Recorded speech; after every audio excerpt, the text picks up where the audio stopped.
जम्मू कश्मीर के पहलगाम में पर्यटकों पर हमले के बाद भारत सरकार ने पाकिस्तान के खिलाफ सख्त कदम उठाने का फैसला लिया। इसी के तहत सार्क वीजा छूट की नीति के तहत पाकिस्तानी नागरिकों को दी जा रही सुविधा समाप्त कर दी गई है। इसके बाद से सीमा हैदर को देश से निकालने और पाकिस्तान भेजने की बात होने लगी। भारत सरकार के आदेश के मुताबिक सीमा को 48 घंटे में देश छोड़ना था, लेकिन इस बीच सीमा के वकील AP सिंह ने पूरे मामले पर अपना बयान दिया।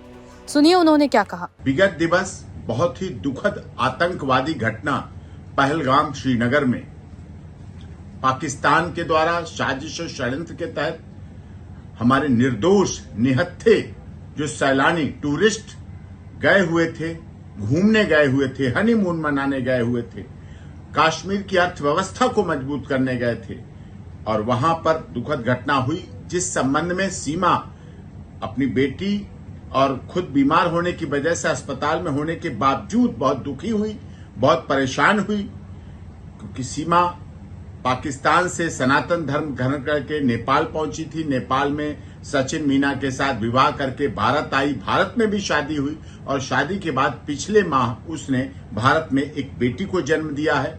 और भारत सरकार ने इस संबंध में जो निर्णय लिया है, सार्क वीजा टूर के संबंध में, जो बहुत अच्छा निर्णय है, आतंकवाद खिलाफ निर्णय है, लेकिन सीमा के मामले में सीमा के सारे डॉक्यूमेंट्स माननीय गृह मंत्रालय, भारत सरकार और ATS के पास जमा है।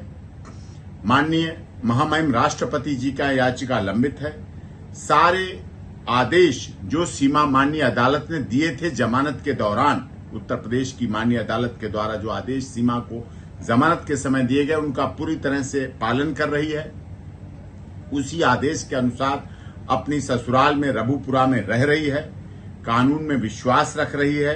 पूरी तरह से भारत सरकार, उत्तर प्रदेश की माननीय सरकार और माननीय अदालत का पूरी तरह से अक्षरशः पालन कर रही है और इसी तरह इस विश्वास के साथ कि पूरे आदेशों का भविष्य में भी पालन करती रहेगी। वो स्वयं इस घटना से दुखी है, अपने बच्चों के साथ है, शरण के आधार पर है। यही हालात उसके साथ भी थे और आज भी हो रहे हैं कि सीमा, सचिन मीना और स्वयं मुझे भी पाकिस्तान के लोग यही षड्यंत्रकारी आतंकवाद में विश्वास करने वाले मारने का धमकी, काट डालने की धमकी, टुकड़े कर देने की धमकी, बर्बाद करने की धमकी मुझे और सीमा के परिवार और बच्चों को लगातार दी जा रही है, सोशल मीडिया के द्वारा भी दी जा रही है और इस संबंध में भी आगे कार्रवाई की मांग भी समय समय पर की गई है। लेकिन हम लोग सीमा, सचिन मीना और वो पूरी तरह से भारत सरकार, उत्तर प्रदेश सरकार, केंद्र सरकार का विश्वास और उनके पूरी तरह से आदेशों का पालन करेंगे। पहलगाम की घटना से पूरी तरह से सभी दुखी है और माननीय अदालत का आदेशों का पूरी तरह से पालन किया जाएगा, शांतिपूर्वक, कानून में विश्वास रखते हुए। और सीमा, सचिन मीना को भारत सरकार, उत्तर प्रदेश सरकार की सबका साथ, सबका विकास, सबके न्याय के साथ सीमा शरण के आधार पर आई हुई, क्योंकि सीमा को तो वहां मार डालने, काट डालने की धमकी दी जा रही इस आधार पर। यहाँ ये बता दें कि सीमा हैदर पाकिस्तान के सिंध प्रांत की निवासी हैं, जो 2023 में नेपाल के रास्ते भारत में दाखिल हुई थी। उसने नोएडा निवासी सचिन मीना से शादी की और हाल ही में उनके बच्चे की मां बनी है। अवैध प्रवेश के कारण सीमा कुछ समय के लिए गिरफ्तार हुई थी, लेकिन फिलहाल वो जमानत पर रिहा है और मामला अदालत में विचाराधीन है। गौरतलब है कि इस हमले के बाद जब सीमा का नाम चर्चा में आया तो सीमा के पहले पति गुलाम हैदर ने भी एक वीडियो जारी किया। गुलाम हैदर ने सीमा को पाकिस्तान भेजने की मांग की। गुलाम हैदर ने कहा कि वो पिछले 2 साल से अपने बच्चों के लिए तरस रहा है और भारत सरकार से अपील करता है कि उसके बच्चों को वापस पाकिस्तान भेजा जाए। लेकिन दूसरी तरफ सीमा के पड़ोसी इस मामले पर बटे हुए नजर आए।